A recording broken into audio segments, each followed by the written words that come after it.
10వ తరగతి పూర్తయిన విద్యార్థులకు కార్పొరేట్ కాలేజీలో చదివే అవకాశం, అది ఉచితంగా. నిజమే.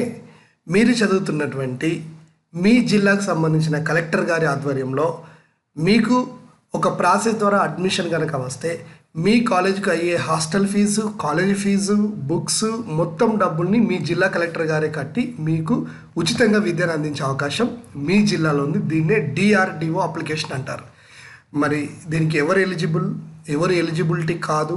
ఖచ్చితంగా గవర్నమెంట్ చదువు ఉండాలా, ప్రైవేట్ చదువు ఉండాలా, లేదా గురుకుల, మోడల్ స్కూల్స్, కేజీబీవీస్ ఇలా చాలా ఉన్నాయి. ఎవరు ఎలిజిబుల్? ఎవరికి ఈ సీట్ వస్తుంది? ఈ సీట్ వస్తే ఫీజు ఉంటుందా? మరి కార్పొరేట్ కాలేజీలు అంటే నారాయణ, శ్రీ చైతన్య లాంటి టాప్ కాలేజీలతో పాటు మీ ఏరియాలలో ఉన్న కాలేజీలో కూడా అడ్మిషన్ తీసుకోవచ్చా? అంటే రూపాయి కట్టాల్సిన అవసరం లేదా? ఈ అన్ని వివరాలు నేను ఇప్పుడు మీకు అందిస్తున్నాను. కంటిన్యూగా చూస్తున్నానండి. Hello, welcome to model ideas. You are watching model ideas Rajender Bonla YouTube channel. Friends, చాలామంది తల్లిదండ్రులు ఈ సంవత్సరంలో అడుగుతున్నాను నన్ను, ఎలాగైనా సార్ మరి డిఆర్డిఓ అప్లికేషన్ వచ్చిందా, డిఆర్డిఓ నోటిఫికేషన్ వచ్చిందా అని నన్ను అడుగుతున్నారు. ఎస్, డిఆర్డిఓ 2026 నోటిఫికేషన్ అయితే వచ్చింది. దీనికి సంబంధించిన పూర్తి వివరాలు ఈ వీడియోలో అందిస్తున్నాను. సో ఛానల్ సబ్స్క్రైబ్ చేసినటువంటి వాళ్ళు మీరు అడిగే ప్రతి ప్రశ్నకి నేను ఖచ్చితంగా సమాధానం ఇస్తున్నాను. రెగ్యులర్గా మా ఛానల్ని వాచ్ చేసే వాళ్ళకి ఈ విషయం తెలుస్తుంది. అట్లాగే ఎవరైతే రెగ్యులర్ యూట్యూబ్ ఛానల్ సబ్స్క్రైబ్ చేసుకొని బెల్ బటన్ ఆల్ సెలెక్ట్ చేసుకుంటారో మీకు నేను ఇచ్చే ప్రతి ఒక్క నోటిఫికేషన్ వస్తుంది, చూస్తున్నానండి. ఓకే, ఇక మీరు ఈ 2025వ సంవత్సరం 10వ తరగతి పాస్ అయిన వాళ్ళు కనుక ఎవరైనా ఉంటే మీరు డిఆర్డిఓ నోటిఫికేషన్కి ఎలిజిబుల్ అవుతారు. డిఆర్డిఓ ఏంటంటే, మీరు ఏదైనా ఒక ప్రైవేట్ కాలేజీలో చదివితే మీకు సంబంధించిన ఫీజుని మీ జిల్లా కలెక్టర్ గారు కడతారు. సో దీనే డిఆర్డిఓ ఇంటర్మీడియట్ అంటారు. దీనికోసం మీరు ఆన్లైన్లో అప్లై చేయాలంటే ఏమేమి సర్టిఫికేట్లు కావాలి, మీ దగ్గర ఏమేమి ఉండాలి, ఎలా దీని ప్రాసెస్ ఎక్కడ అప్లై చేయాలి, నేను మేకప్ టు ప్యాకప్ కంప్లీట్గా క్లియర్గా ఖచ్చితంగా చెప్తాను. స్కిప్ చేయకుండా పర్ఫెక్ట్గా చూస్తున్నానండి. సబ్స్క్రైబ్ చేయడం మర్చిపోదు మిత్రమా. ఎందుకంటే నేను మీకు అంటే ఈరోజు ప్రైవేట్ కాలేజీలో చదివితే మీకు 1,50,000 రూపాయల ఖర్చు, ఫస్ట్ ఇయర్ సెకండ్ ఇయర్ 3 లక్షల ఖర్చు. మీకు ఆ 3 లక్షల ఖర్చు మీకు కాకుండా నేను మీకు ఒక అవకాశాన్ని చెప్తున్నా. నువ్వు తల్లివైనా, తండ్రివైనా, స్టూడెంట్ అయినా, అబ్బాయినా, అమ్మాయివైనా, నేను నీ కొరకు పని చేస్తున్నావు అంటే నువ్వు నా కొరకు కూడా ఒక చిన్నగా అలా ఆలోచించాలి, మమ్మల్ని సపోర్ట్ చేయాలి యూట్యూబర్స్ని. నా ఈ పాస్ తెలంగాణ అనేటువంటి వెబ్సైట్లో గూగుల్లోకి ముందు రండి. ఈ పాస్ తెలంగాణ ఇక్కడ చూడండి, ఈ పాస్ తెలంగాణ నుంచి వెబ్సైట్లోకి రండి. మళ్ళీ ఇక్కడ cgg.gov.in అని వస్తుంది. ఇక్కడికి వచ్చేసి తెలంగాణ ఈ పాస్ని ఓపెన్ చేయండి. ఓపెన్ చేసిన తర్వాత ఇలా మీకు కనబడుతుంది. సో దీంట్లో చాలా రకాల అంటే ముఖ్యంగా ఈ పాస్ ఇస్ అనే website that is for hour inter, degree, PG ఎవరైనా ఇంజనీరింగ్ విద్యార్థులైనా వాళ్ళ యొక్క స్కాలర్షిప్కి అప్లై చేసేది ఇక్కడే. మళ్ళీ కళ్యాణ లక్ష్మి అలాంటి దానికి అప్లై చేసేది ఇక్కడే. ఇందులోనే కొంచెం మీరు కిందికి స్క్రోల్ చేస్తూ పోతుంటే ఇదిగో ఇక్కడ వస్తుంది. ఓకేనా, కార్పొరేట్ అడ్మిషన్స్. సో ఇది ఓపెన్ చేయండి. ఇది మీ మొబైల్లో కూడా ఫస్ట్ ఇన్ఫర్మేషన్ తెలుసుకోవడం చూసుకోవచ్చు. There are certain rules and regulation for this. First 2025 జనవరి 1 తర్వాత తీసినటువంటి ఇన్కమ్ సర్టిఫికేట్ కంపల్సరీగా ఉండాలి. కమ్యూనిటీ నేటివిటీ సర్టిఫికేట్, ఓకేనా. అంటే ఇది పాతదైనా పర్లేదు, అంటే తెలంగాణ వాళ్ళకి తెలంగాణ రాష్ట్రంలో వచ్చిందండి. తర్వాత మీ యొక్క ఫోటో, ఆ తర్వాత వచ్చేసి ఫిజికల్ హ్యాండిక్యాప్డ్ సర్టిఫికేట్ ఒకవేళ వాళ్ళు ఫిజికల్ హ్యాండిక్యాప్డ్ వాళ్ళు అయితే, ఆ తర్వాత వచ్చేసి ఏవైనా 2 మొబైల్ నెంబర్లు, ఒక స్ట్రైట్గా ఉండేటి ఈమెయిల్ ఐడి, ఇది కంపల్సరీగా ఉండాలి. And next the students who get more than 400 కంటే ఎక్కువ మార్కులు వచ్చిన వాళ్ళు మాత్రమే ఎలిజిబుల్. ఈ సంవత్సరం 10th 400 ఎబో ఉన్న వాళ్ళే eligible. Next UID is mandatory. What is UID? It is nothing but Aadhaar card. 7th point Aadhaar card ఉండాలి. నెక్స్ట్ రేషన్ కార్డ్ అనేది ఖచ్చితంగా అవసరం లేదు, నాట్ మాండేటరీ. ఓకేనా. ఇంకా బెస్ట్ అవైలబుల్ స్కూల్స్ అంటే వీళ్ళు 10వ తరగతిలో కంటే ముందే కొద్దిమంది బెస్ట్ అవైలబుల్ స్కూళ్ళలో జాయిన్ అవుతారు పిల్లలు. అలాంటి విద్యార్థులు ఎవరన్నా బెస్ట్ అవైలబుల్ స్కూళ్ళలో జాయిన్ అయ్యే వాళ్ళు ఉంటే వాళ్ళకి సంబంధించి ఈ బెస్ట్ అవైలబుల్ స్కూళ్ళకి సంబంధించి వాళ్ళు డిఓ ఆఫీస్లో కలవాల్సిందైతే ఉంటుంది. సిబిఎస్ఈ వాళ్ళు వీళ్ళనమాట. ఇక మిగతా వాళ్ళకి అవసరం లేదు. ఇక్కడ వచ్చేసి మీరు private school students are not eligible, దీనికి ఎలిజిబిలిటీ లేదు. ముందుగానే గుర్తుపెట్టుకొని ఓన్లీ గవర్నమెంట్ పిల్లలు, అందులో గవర్నమెంట్లో మోడల్ స్కూల్స్ కానీ, కేజీబీవీ కానీ, జెడ్పిహెచ్ఎస్ కానీ, ప్యూర్ గవర్నమెంట్ స్కూల్స్ కానీ, ఆ తర్వాత ఇంకేమున్నాయి వీటి పరిధిలో ఆల్ గురుకులాస్ కానీ, ఎక్కడైనా అది ప్రభుత్వానికి సంబంధించిన ప్రభుత్వ వ్యవస్థలో చదివిన వాళ్ళందరూ దీనికి ఎలిజిబుల్. ఎస్సీ, ఎస్టీ, బీసీ వీళ్ళంతా ఎలిజిబుల్. అయితే వీళ్ళు ఎస్సీ, ఎస్టీలు అయితే వీళ్ళ యొక్క ఇన్కమ్ 2 లక్షల వరకు ఉన్నా ఏం కాదు. బీసీలు, మైనారిటీలు అయితే కనుక, రూరల్ బ్యాక్గ్రౌండ్ వాళ్ళు అయితే 1,50,000 కంటే ఇన్కమ్ ఉండాలి. ఒకవేళ అర్బన్ వాళ్ళు అయితేనేమో 2 లక్షల లోపు ఇన్కమ్ అనేది ఉండాలి. ఇది ఓకేనా. అయితే మీరు ఆన్లైన్లో అప్లై చేసేటప్పుడు ఏదైనా ప్రాబ్లం వస్తే ఇక్కడ కనిపించే ఈ యొక్క కాంటాక్ట్ నెంబర్కి మీరు ఫోన్ చేయొచ్చు ఓకేనా. సో ఇప్పుడు అప్లికేషన్ చేసేటప్పుడు ఎలాంటి సర్టిఫికేట్లు కావాలి, ఎలా అప్లికేషన్ చేయాలి, లెట్రికేసి అప్లై నవ్ అని ఇక్కడే ఉంది కదా, దీన్ని క్లిక్ చేయాలి. సో దీన్ని క్లిక్ చేసిన తర్వాత నెక్స్ట్ సెకండ్ మనం వెబ్ పేజ్లోకి వెళ్తాం. ఇక్కడికి వెళ్ళగానే ఫస్ట్ అది ఏమడుగుతుందంటే మనకి మీ యొక్క ఎస్ఎస్సి హాల్ టికెట్ నెంబర్ అని అడుగుతుంది. మళ్ళీ చూడండి, private school students are not allowed, not eligible. ఇది గుర్తుపెట్టుకోవాలి. వాళ్ళకి ఇన్కమ్ 2 లక్షలు ఉన్నా 5 లక్షలు ఉన్నా అసలు చాలా పేదవాళ్ళు అయినా సరే వాళ్ళు ప్రైవేట్లో చదివారు కాబట్టి వాళ్ళకి అవకాశం లేదు. సో ముందు అక్కడ వచ్చి ఇక్కడ మనం ఒక ఇన్కమ్ సర్టిఫికేట్ అయితే మనది ఎస్ఎస్సి హాల్ టికెట్ నెంబర్ ఇక్కడ మనం ఎంట్రీ చేసేసి పాస్ అయిన ఇయర్ అంటే రెగ్యులరా, సిబిఎస్ఆ, ఐసిఎస్ఎల్, బేసిక్గా ఎస్ఎస్సి రెగ్యులర్ ఈ సంవత్సరం పాస్ అయిన వాళ్ళు మాత్రమే దీనికి ఎలిజిబుల్. సో ఇలా నేను చేసినాను. సో దీని తర్వాత వచ్చేసి ఇక్కడ మన యొక్క డీటెయిల్స్ అన్నీ వస్తాయి, మన పేరు డీటెయిల్స్ అవన్నీ వచ్చి డేట్ ఆఫ్ బర్త్ అవన్నీ అదే ఇస్తుంది. తర్వాత వెదర్ స్టడీడ్ ఇన్ వెల్ఫేర్ హాస్టల్స్లో మీరు ఎక్కడన్నా చదివారా అంటారు. అంటే హాస్టల్ చదివిన వాళ్ళైతే ఎస్ అని ఇచ్చుకోవాలి, లేదైతేనేమో నో అని ఇచ్చుకోవాలి. ఒకవేళ ఎస్ అంటే ఆ హాస్టల్ నేమ్ ఎక్కడ, హాస్టల్ డిస్టిక్ ఎక్కడ, హాస్టల్ మండల్ ఎక్కడ, ఇవన్నీ అడుగుతుంది. సో నేను నో అనే వాళ్ళు నో ఇచ్చుకోవాలి. ఒకవేళ గురుకుల చదివిన వాళ్ళైతే ఇది సెలెక్ట్ చేసుకోవాలన్నమాట. Okay right. అయితే ఆన్లైన్లో అప్లై చేయడానికి లాస్ట్ డేట్ ఎప్పుడు ఉంది సార్ చెప్తాను వీడియో ఎండింగ్లో. అయితే ఇక్కడ పేరెంట్స్ ఆక్యుపేషన్, తల్లిదండ్రులు ఏం చేస్తారు అంటే గవర్నమెంట్ ఎంప్లాయా, ప్రైవేట్ ఎంప్లాయా, ఇట్లా చాలా ఉంటాయి. ఇందులో ఏదైతే అది తీసుకోండి, ఏది లేకపోతే అదర్ తీసుకోండి ఓకేనా. ఇలా చాలా వృత్తులు ఉంటాయి. మీ పేరెంట్ ఏం చేస్తాడు అనేది, ఏది లేకపోతే అదర్. సో మా నాన్న అగ్రికల్చర్ చేస్తాడు కాబట్టి అగ్రికల్చర్ తీసుకోండి. గవర్నమెంట్, ప్రైవేట్, ఏదో ఇక్కడ బిజినెస్ అంటే బిజినెస్ ఏదో ఒకటి అట్లా ఓకేనా. ఫిజికల్ ఛాలెంజ్, ఒకవేళ నువ్వు ఫిజికల్ ఛాలెంజ్ అంటే నీకు వికలాంగులం కనుక ఉందా అలా ఉంటే ఎస్ అని అన్నారు అనుకోండి, ఆ వికలాంగుల సర్టిఫికేట్ నేమ్స్ అదరం అదని అడుగుతుంది. సో అది మీ ఇక్కడ అప్లోడ్ చేయాల్సి ఉంటుంది. నెక్స్ట్ కమ్యూనిటీ, మీ యొక్క ఏంటిది కమ్యూనిటీ ఏంటిది, రిలీజన్ ఏంటిది. సపోజ్ రిలీజన్ వచ్చేసి హిందూ, ఇందులో మళ్ళీ మీ యొక్క క్యాస్ట్ ఏంటిది. సపోజ్ బీసీబీ అనుకుందాం. ఆ తర్వాత ఇందులో బీసీబీలో మళ్ళీ ఏ క్యాస్ట్ అంటే సపరేట్గా మళ్ళీ ఏ క్యాస్ట్, ఏదో ఒకటి నేను ఇక్కడ క్యాస్ట్ అయితే సెలెక్ట్ చేసుకున్నా. అంటే ఇవన్నీ డీటెయిల్స్ మీ దగ్గర ఉండాలన్నమాట.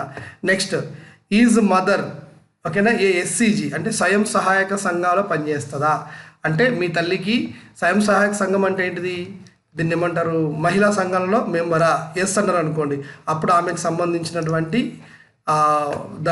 నెంబర్ ఉంటుంది. వీళ్ళకి ఒక బుక్ ఉంటుంది, ఆ బుక్లో అవన్నీ ఉంటాయి, అవన్నీ అవసరమే. అంటే తల్లికి మహిళా సంఘాల చదివే డీటెయిల్స్ మీకు ఆన్లైన్లో అప్లై చేసేటప్పుడు ఇలాంటి వీడియోలు చూడని వాళ్ళు ఏం చేస్తారు, డైరెక్ట్గా పోతారు, ఆడ ఒకటి సపరేట్ ఉండదు. మీ సేవ ఆయన ఏం చేస్తారు, ఏం కలిపోని వెళ్ళదిస్తాడు. కాబట్టి ఇలాంటి వీడియోలు చూడటం వల్ల మీకు ఇది ఒక బెనిఫిట్ అయితే అవుతుంది.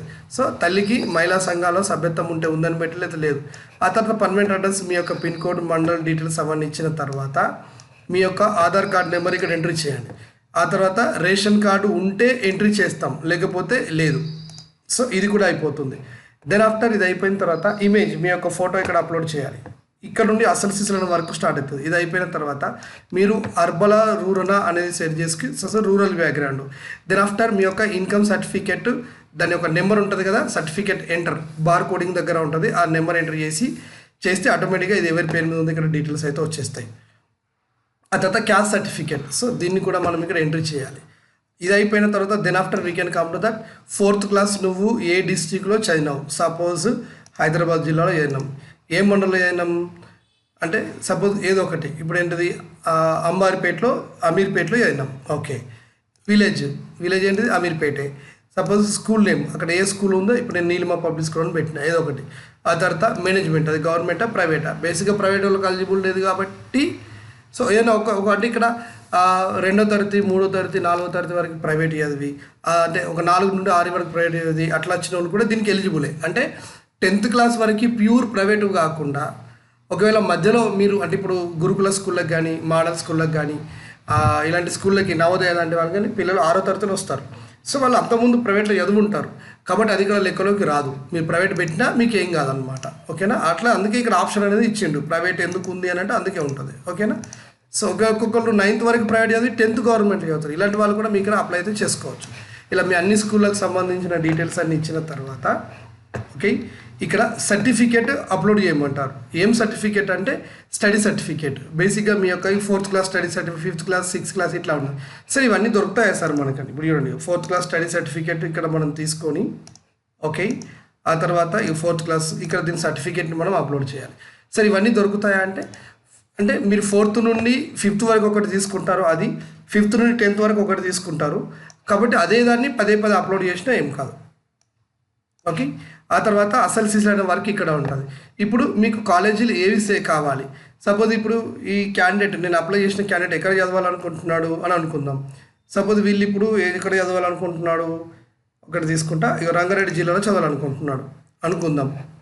ఈ రంగారెడ్డి జిల్లాలో చదవాల్సి వస్తే ఇక్కడ ఒకటి, please select that gender status in SSC, ఒకటి జెండర్ సెలెక్ట్ చేస్తే అది, ఎందుకంటే మేల్ ఫీమేల్ ఉంటాయి కదా,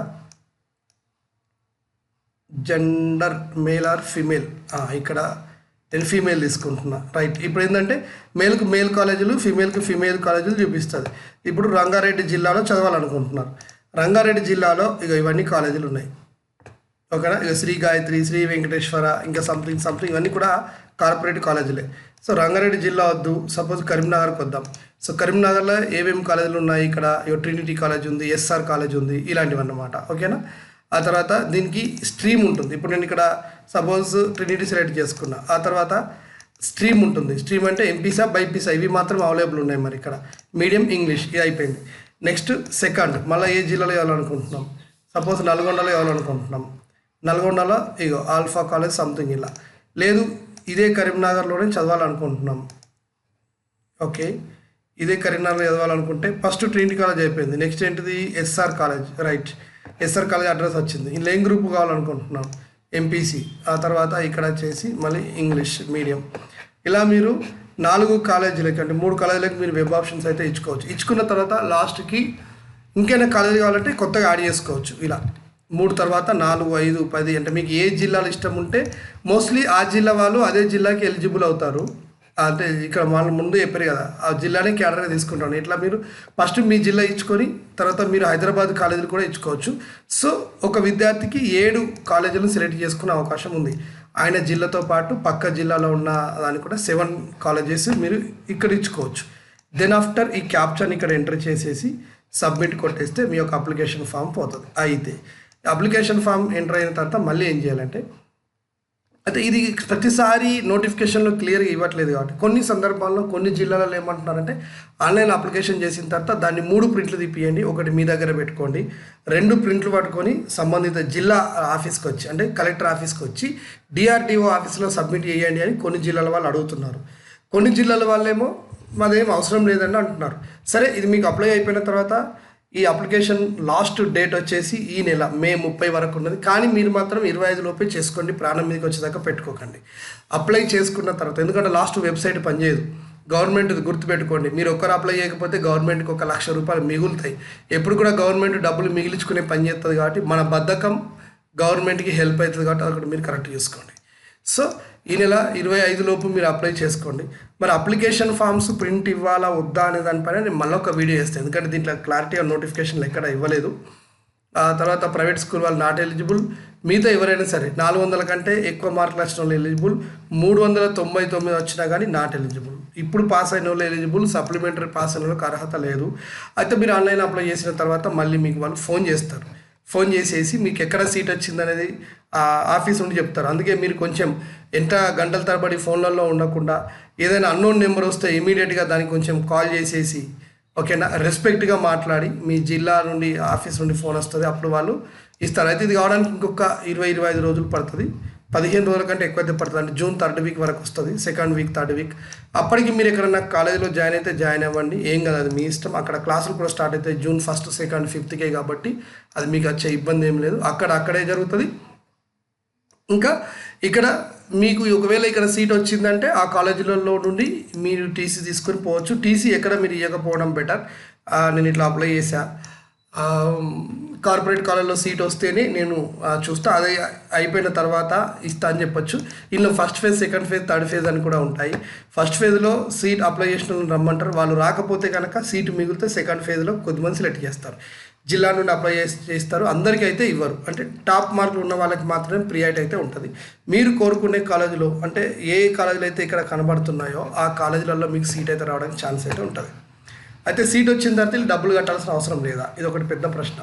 సో ఈ కార్పొరేట్ కాలేజీలో సీట్ వచ్చిన తర్వాత డబ్బులు కట్టాల్సిన అవసరం లేదా అంటే దీనికి కొన్ని ఏమున్నాయంటే, as per government order, the students who get a seat in such type of corporate colleges, they need not pay single rupee, but the colleges that they are thinking, మేము మీ పిల్లలకి ఎంసెట్ కోచింగ్ ఇస్తున్నాం, మీ పిల్లలకి కొన్ని బుక్స్ ఇవ్వాలి first year second ఇయర్లో, కాబట్టి అలాంటి దానికోసం మీరు కొంచెం ఫీజు కట్టండి అని చెప్పేసి కనీసం ఒక 15,000 ఫీజు అయితే అడుగుతున్నారు. అది మీరు బతిలాడిన తీరు. గవర్నమెంటే ఫీజు కట్టుకుంటుంది, no doubt at all, first year second year. కానీ ఎంసెట్ మేము అడిషనల్గా చెప్తున్నాం కదా, ఎంసెట్ బుక్స్ ఇస్తున్నాం కదా మీ పిల్లలకి, మా గవర్నమెంట్ దానికి డబ్బులు ఇవ్వదు కదా అని చెప్పి కాలేజ్ వాళ్ళు ఒక 20,000 డిమాండ్ చేస్తారు. మీరు గట్టిగా మాట్లాడితే 10,000కి డీల్ ఓకే, 5,000కి డీల్ ఓకే. ఇంకా గట్టిగా మాట్లాడి నేను అక్కడిక్కడ కంప్లైంట్ ఇస్తా అని మీరు బలంగా మాట్లాడగలిగితే అసలే తీసుకోరు. లేదు ఇక మీరంటే 20,000 కూడా ఇచ్చి వాళ్ళు ఉంటారు, అది మీ ఇష్టం, మీరు వాళ్ళతో మాట్లాడేదాన్ని బట్టి ఉంటుంది. అట్లాగే హాస్టల్లో ఉంటే మీ పిల్లలకి బట్టలు ఉతకాల్సిన అవసరం లేదు, మేము దోబీ చాకలి వాళ్ళని మేమే పెడతాం, దాని డబ్బులు అన్న మీరు కట్టరా, మెడికల్ హెల్త్ సమస్య వస్తే మీరు డబ్బులు కట్టరా అని ఇలా అడిగి ఒక 20,000 వరకు అయితే మీతో 10 నుండి 20,000 మధ్యలో అయితే ఖర్చు చేస్తారు సంవత్సరానికి. ఆ తర్వాత ఎవరికైతే ఇక్కడ సీట్ వస్తుందో 2 సంవత్సరాలు వాళ్ళు ఇంటర్మీడియట్ పూర్తి చేస్తే రూపాయి కాలేజీ కట్టాల్సిన అవసరం లేదు, కాలేజీ వాళ్ళు కూడా అడగరు. ఆ తర్వాత మళ్ళీ వీళ్ళకి ఇంజనీరింగ్ చదివినా, మెడిసిన్ చదివినా, అగ్రికల్చర్, బీటెక్ ఏ కోర్సు నువ్వు చదివినా సరే మళ్ళీ వాళ్ళకి అక్కడ 4 సంవత్సరాలు ఫ్రీ ఉంటుంది ఎడ్యుకేషన్, డిఆర్డిఓ ద్వారా వెళ్ళినా. లేదా నువ్వు 10వ తరగతి అయిపోయినాక ఇంటర్మీడియట్ ఏదైనా గవర్నమెంట్ దాంట్లో చదివితే ఆ తర్వాత నీకు డిగ్రీ తర్వాత ఉండే ప్రతి కోర్సు కూడా నీకు ఫ్రీగా ఉంటుంది. కాబట్టి అర్థం చేసుకొని మీరు దీనికి అప్లై చేసుకోండి. ఇంకా మీకు ఏమైనా డౌట్స్ ఉంటే సబ్స్క్రైబర్స్ చేసిన వాళ్ళు మాత్రమే నన్ను క్వశ్చన్స్ అడగండి, I'm ready to give that answer. Okay right, అన్ని విషయాలు నేనైతే క్లియర్గా చెప్పా. ఇంకేమైనా మిస్ అయి ఉంటే మీరు డౌట్లు అడిగితే నాకు చెప్పండి, I'm ready to give that answer. Thank you, all the best.